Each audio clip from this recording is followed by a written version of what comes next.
بسم الله الرحمن الرحيم.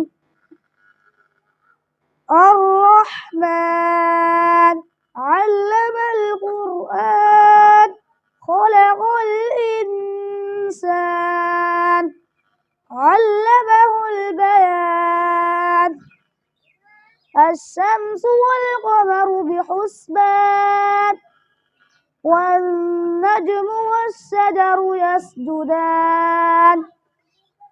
رفعها ووضع الميزان ألا تطغوا في الميزان وأقيموا الوزن بالقسط ولا تخسروا الميزان.